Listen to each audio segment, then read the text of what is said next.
Em uma floresta remota da Irlanda, os registros das câmeras de monitoramento começaram a revelar um fenômeno difícil de explicar. A presença dos esquilos cinzentos diminuía claramente a cada mês, e essa queda continuou ao longo dos anos. Não havia armadilhas, veneno nem qualquer campanha de controle em andamento. Ao examinarem a área com mais atenção, os pesquisadores encontraram sinais cada vez mais frequentes de outro animal. Pegadas às margens dos riachos, marcas nos troncos e alguns segundos de imagens captadas na escuridão mostravam que a marta europeia estava retornando silenciosamente à floresta. Os dois fenômenos pareciam ocorrer ao mesmo tempo. Enquanto a presença das martas aumentava, os esquilos cinzentos se tornavam cada vez mais raros. E agora, todos estão fazendo a mesma pergunta. Será que o retorno silencioso da marta europeia está provocando o declínio dos esquilos cinzentos, uma espécie que deixou os humanos sem respostas por mais de um século? Tudo começou em 1876, quando os primeiros esquilos cinzentos foram levados da América do Norte para a Inglaterra e soltos em uma propriedade rural em Cheshire. Na época, eram vistos apenas como animais exóticos, usados para decorar os jardins. Ninguém imaginava que aquela decisão aparentemente inofensiva daria início a uma invasão que atravessaria mais de um século. Partindo de pequenos bosques, os esquilos cinzentos avançaram por fileiras de árvores e corredores ecológicos, ampliando gradualmente seu território. Reproduziam-se com rapidez, adaptavam-se com facilidade e exploravam os recursos alimentares de forma extremamente eficiente. No fim do século XX, já ocupavam grande parte das áreas adequadas à espécie em todo o Reino Unido, enquanto os esquilos vermelhos nativos eram empurrados para regiões remotas da Escócia, do norte da Inglaterra e para alguns refúgios isolados na Irlanda. A ameaça não vinha apenas da competição. Os esquilos cinzentos também carregavam o vírus da varíola dos esquilos, sem sofrer consequências aparentes. Para os esquilos vermelhos, porém, a infecção podia ser fatal em poucas semanas.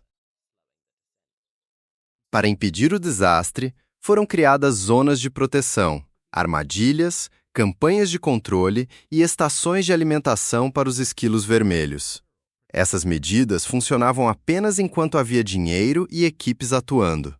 Assim que os programas terminavam, os esquilos cinzentos retornavam. Porque o verdadeiro problema nunca esteve apenas na espécie invasora. Ela havia entrado em uma floresta que já perdera o predador responsável por manter o equilíbrio ecológico durante milhares de anos. Durante sua pesquisa sobre a distribuição dos esquilos cinzentos nas florestas da Irlanda, a doutora Emma Sheehy continuava encontrando um resultado difícil de acreditar. Em áreas onde não havia armadilhas, veneno ou qualquer campanha de controle, a população de esquilos cinzentos ainda assim diminuía drasticamente. E nesses mesmos locais, as câmeras de monitoramento registravam a presença cada vez mais frequente da marta europeia. Ela analisou, uma a uma, outras possíveis causas: a redução dos recursos alimentares, diferenças na estrutura da floresta ou algum surto localizado de doença. Mas, mesmo depois de descartar os fatores que poderiam interferir nos resultados, o padrão permanecia o mesmo. Em 2018, o estudo publicado revelou que, onde havia mais martas europeias, os esquilos cinzentos se tornavam mais raros e os esquilos vermelhos começavam a se recuperar. O mais intrigante é que a marta europeia pode caçar as duas espécies de esquilo. Mas o esquilo vermelho convive com esse predador há milhares de anos. É menor, mais leve, mais ágil nas copas das árvores e sabe como reagir diante do perigo. O esquilo cinzento, por outro lado, evoluiu na América do Norte. É mais pesado, costuma buscar alimento no chão e praticamente não reconhece a ameaça representada pela marta europeia. A marta não precisa eliminar todos os esquilos cinzentos. Basta atacar os ninhos, capturar os filhotes e reduzir a reprodução abaixo do nível necessário para manter a população. Aos poucos, todo o grupo começa a enfraquecer. Mas, na sua opinião, os humanos deveriam reintroduzir ativamente a marta europeia para controlar os esquilos cinzentos ou apenas protegê-la e permitir que a natureza recupere sozinha o equilíbrio? Eu realmente gostaria de saber a sua resposta. Deixe seu comentário abaixo e compartilhe a sua opinião. Essa transformação não começou com um grande programa de reintrodução. Na Irlanda, a marta europeia passou a ser protegida pela Lei da Vida Selvagem de 1976. Na Inglaterra, a proteção legal entrou em vigor em 1981. À medida que a perseguição diminuía, as pequenas populações sobreviventes em florestas remotas começaram a se recuperar silenciosamente. O processo foi tão lento que quase ninguém percebeu. A marta europeia tem hábitos principalmente noturnos, raramente aparece diante das pessoas e costuma deixar apenas alguns segundos de imagens pouco nítidas nas câmeras de monitoramento, pegadas na lama ou marcas nos troncos das árvores. Mas, quando sua população ultrapassou um determinado limite, os efeitos começaram a se espalhar.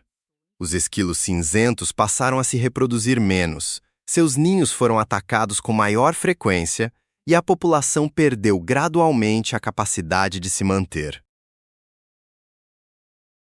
Não havia equipes de controle, armadilhas nem orçamento de operação. A marta europeia apenas retomava o papel que havia desempenhado naquela floresta durante milhares de anos. Nas florestas da Irlanda, onde a presença da marta europeia era maior, o que aconteceu depois foi ainda mais surpreendente. Os esquilos vermelhos não apenas passaram a sobreviver melhor, como começaram a retornar a áreas de onde haviam desaparecido. Com o declínio dos esquilos cinzentos, a competição por alimento e espaço também diminuiu, permitindo que os esquilos vermelhos se reproduzissem, se dispersassem e voltassem a ocupar antigas florestas. Sinais semelhantes também surgiram na Escócia, embora os resultados não fossem uniformes, já que cada região possui uma estrutura florestal e uma história populacional diferentes. No país de Gales, um programa de reintrodução da marta europeia foi iniciado em 2015, e os primeiros dados também apontam na mesma direção. No entanto, essa não é uma solução que possa ser aplicada em qualquer lugar. A marta europeia precisa de florestas amplas e conectadas, de uma base diversificada de presas e de uma proteção legal rigorosa. Em áreas urbanas, suburbanas ou em florestas fragmentadas pela agricultura intensiva, esse mecanismo dificilmente consegue funcionar. A marta europeia também não é capaz de eliminar completamente o vírus da varíola dos esquilos. Ela apenas reduz o número de esquilos cinzentos que carregam o agente infeccioso, diminuindo assim o risco de transmissão. Por isso, a recuperação desse predador é uma parte importante da solução, mas não pode substituir todas as outras medidas de conservação. Durante décadas, os humanos acreditaram que, para salvar os esquilos vermelhos, seria necessário capturar e eliminar continuamente os esquilos cinzentos. Mas esse modelo exigia orçamento, equipes e uma intervenção que jamais poderia ser interrompida.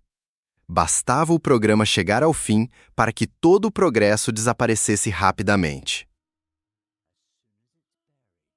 A recuperação da marta europeia revelou um caminho completamente diferente. Não era preciso criar uma nova tecnologia nem construir um sistema complexo de controle. O essencial era apenas devolver à floresta o elo que os próprios humanos haviam removido. A marta europeia não sabe que está protegendo os esquilos vermelhos. Ela apenas caça as presas mais fáceis de capturar. Mas foi justamente esse comportamento natural que reduziu os esquilos cinzentos, reabriu o espaço necessário para a sobrevivência e permitiu o retorno dos esquilos vermelhos. Hoje, nas florestas da Irlanda, as câmeras continuam registrando a silhueta das martas atravessando a escuridão. Os esquilos cinzentos aparecem com menos frequência, enquanto as pegadas dos esquilos vermelhos voltam a surgir sob as copas das árvores. Depois de mais de 150 anos, os humanos finalmente perceberam que a solução nunca havia desaparecido. Ela sempre esteve viva dentro da floresta, apenas esperando que deixássemos de destruí-la. Se você achou esta história interessante, deixe seu like, inscreva-se no canal e ative as notificações para não perder os próximos vídeos.